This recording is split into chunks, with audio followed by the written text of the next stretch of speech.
Today we're going to be talking about interpersonal communication, and it's something that clearly we're doing every single day, whether it's with our colleagues and trying to communicate and create the best situations for our students, or with service providers, certainly parents.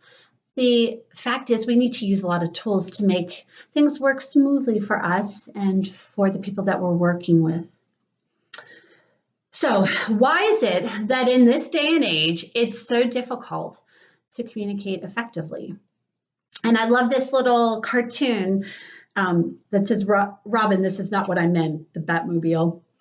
We live in this world where technology speeds up communication. It makes it easy for us to share messages and receive feedback, but yet so often we lose content and purpose because of roadblocks that get in the way, things that can be changed and improved easily. We're going to talk about feedback loop, perception, nonverbal cues, and environment, particularly noise right now. The best way to have feedback, and feedback that's going to be effective, is to work on a two-way process where the sender is sending information and the receiver is then taking that coded information, decoding it, processing it, and then providing some sort of feedback for the sender to either confirm that the message was conveyed effectively, or for the sender to then tweak the message and make sure that we're working with a shared message. It happens in real time. This is a conversation of listening and speaking that's going on. Next, we've got perception, and perception's the tricky one because it involves all this sensory input, and our bodies have to choose what we're going to decide is going to have the most importance in terms of the message that's being sent. And I love this, this great comic that says people are constantly bombarded with one or more information than their sensory systems can handle.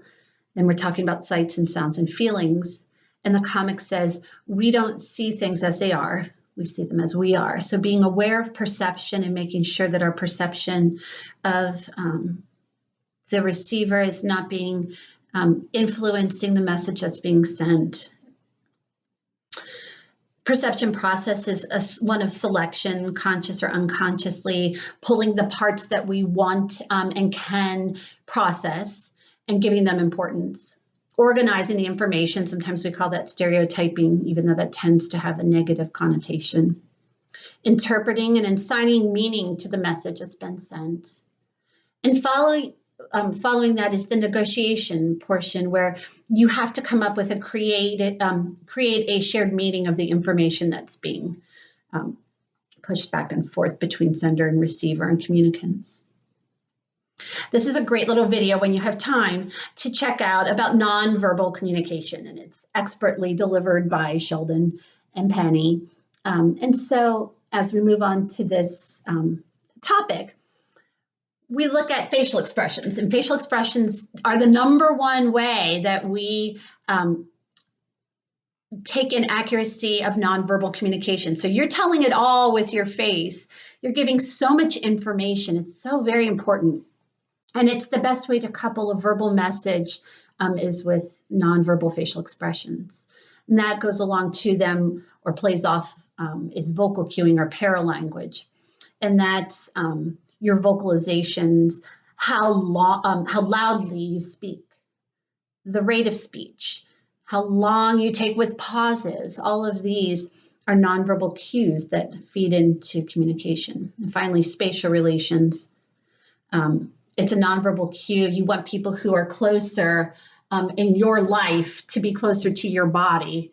But when people impede on that as they get further away, it makes communication not as fluent, because you get those feelings that are the person's too close. You stop listening, and it impedes on good exchanges of information.